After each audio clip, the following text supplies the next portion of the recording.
we get started today, I thought I would just let you know 3 things that you need to know about me. 1, I love words, so much so that my husband is always correcting me.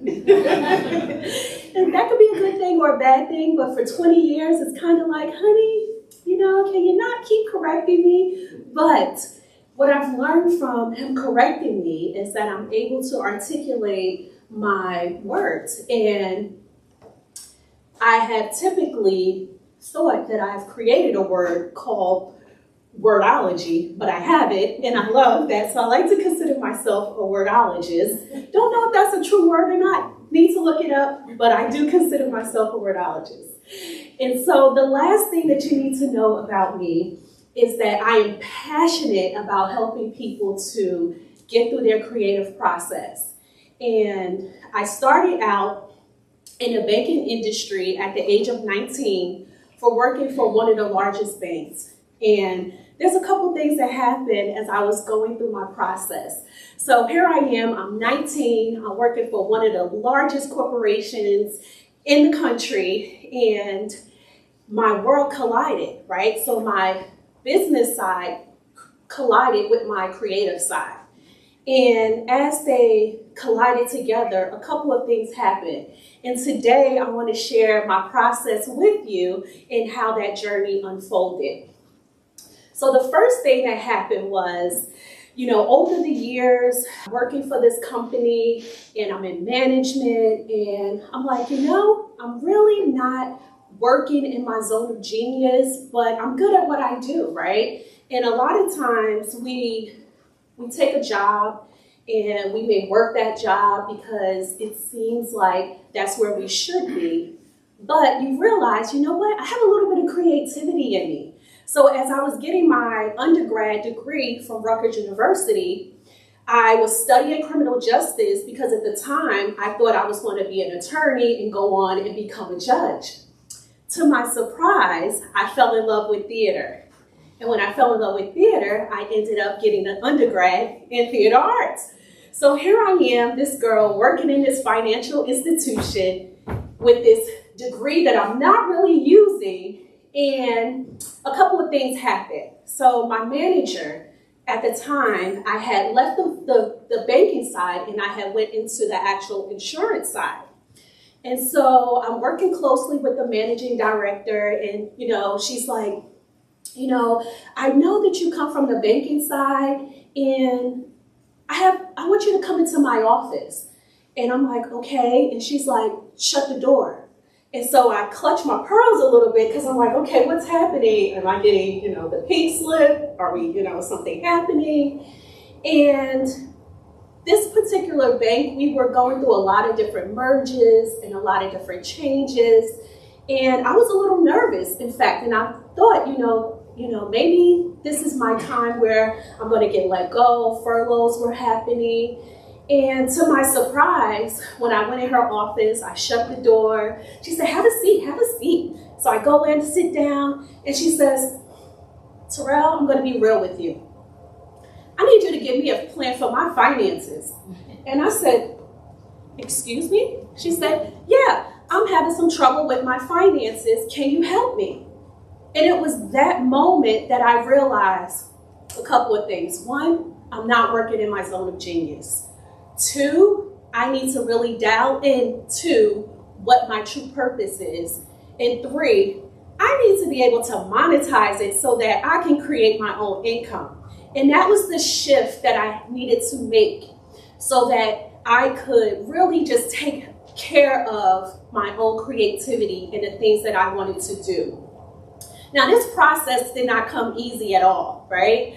So even though I gave my managing director that wonderful financial plan, when I went back to my desk, I didn't feel good. I didn't feel great. I was like, man, this is not it. I know I want to do more. And if only I could focus, into landing my next step, right? And so today, what I'm going to share with you is my focus methodology for dream words, right? This is the process that I've used to write my book, This is the process that I use to produce and start my podcast. This is also the framework that I use to help my clients. And now I told you that I love wordplay, right? So FOCUS is an acronym. It's an acronym. And so if you don't take anything else away today, I want you to take away this. The F is to focus on one idea. And I know what you're thinking. Well, if you're anything like me and you're multi-talented and you're getting ready to sit down and you start to work and you're like, I'm going to really sit down and write this book. And what happens? You get flooded with more ideas, right? We call this the digital download. And if you know what I'm talking about, it's when you try to focus and you can't quite focus, right? Then all those other ideas come in. So what do we do when those other ideas come in? What I like to do is outsource those ideas. So typically what I do is I go through the process of downloading every single thing that's on my mind. So I do a brain dump. And then from the brain dump, I outline when am I going to bring this into fruition, right? When is this going to happen? So when I was writing my book, My Broken Stiletto, A Woman's Guide to Up-Leveling Your Faith, Finances, and Fashion, again, I love words, I group it together, right? I typically was getting more ideas of this would be a great screenplay. This would be a great, wonderful series on Netflix, right? But that wasn't the purpose at the time. So what I did was I outlined all of my other ideas and when they're coming into fruition. Now, I did not have a title or tagline for my actual screenplay yet, but what I did know was that it was in my 5-year plan. So I shifted that to the side and I stayed in my zone of genius of sitting down, starting the writing process, and shelving my other ideas so that I'm still staying true to who I am as a person in my creative process, but not negating my ideas, right? So that's the first part of the FOCUS acronym, is to focus on one idea, commit to it, give it a contract, right? And outsource those other ideas when they're flowing in. Now the O of the acronym of FOCUS is to actually go to outsourcing your ideas. Okay, so what do I mean by outsourcing? So you want to create your outline, right? And typically when you're outsourcing your ideas, a bunch of things typically will happen, right? Fear will come up, doubt will come up, right? I know for me, when I was writing my book, I kept getting this limiting belief of I suck. And I'm like, this can't be. I know I don't suck. I've done way too much in my career to believe that I suck. So I knew it was a limiting belief, but I had to do something to get past that limiting belief. So what I did was I switched it from I suck to I am great, right? So I brought in a positive affirmation and then I added something to it. I added a story, a pivotal story, right? So I went back to the place of where in my life have I actually did something that was hard and it shifted me to the next level, right? So I went back to the fact of, wait a minute, I'm the first one in my family to graduate college, right? I am first generation college graduate. I wrote a paper on capital punishment. Surely I can write a book about my life, right?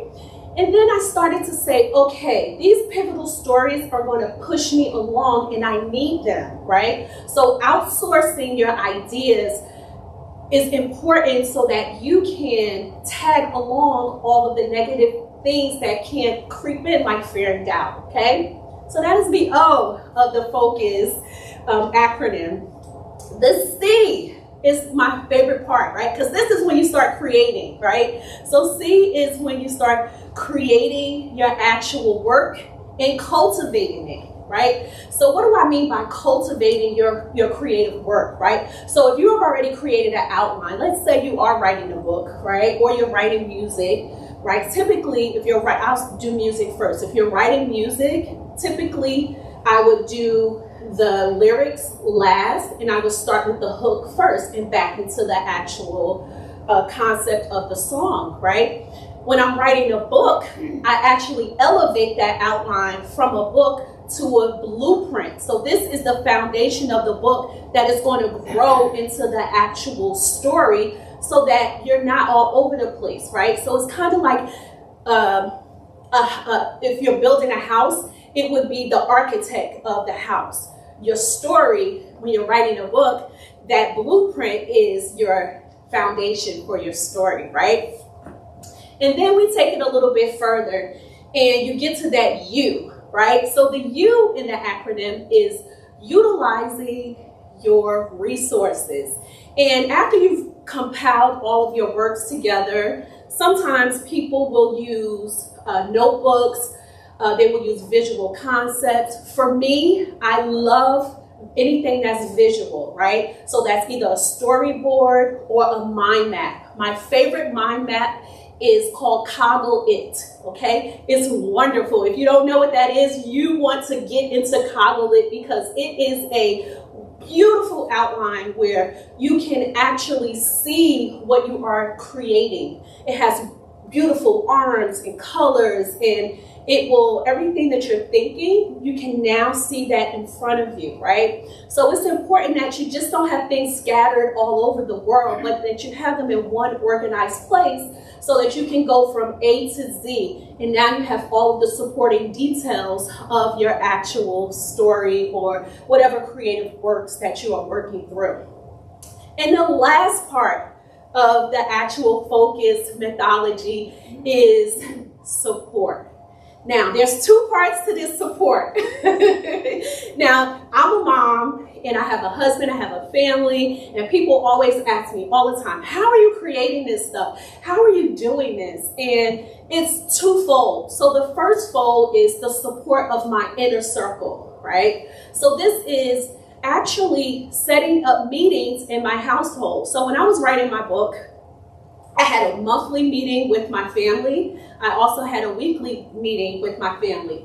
The monthly meeting was just to talk about where we're going from the beginning of the month to the end, to the actual inside of the actual time of when I'm actually doing all of the work, right? So when there's times where I'm setting my times from 2 to 4 or 5 a.m. to 7 a.m. where that's my writing time, right?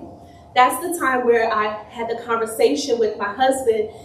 Hey, this is the time that I need no interruptions, right? This is the time where I need time to just focus on what I'm doing. And the second part to this is actually getting the support that's going to take your project to the next level. Now that could look like hiring an editor, hiring someone who is going to be your second pair of eyes, actually hiring that graphic designer, but pulling it all together so that you're not just trying to do it all by yourself, so that you can have a fantastic piece of work that is in alignment for who you are, and it's getting you to where you want to be. So I hope my focus mythology will help you to complete your dream works and take you to the next level. And thank you.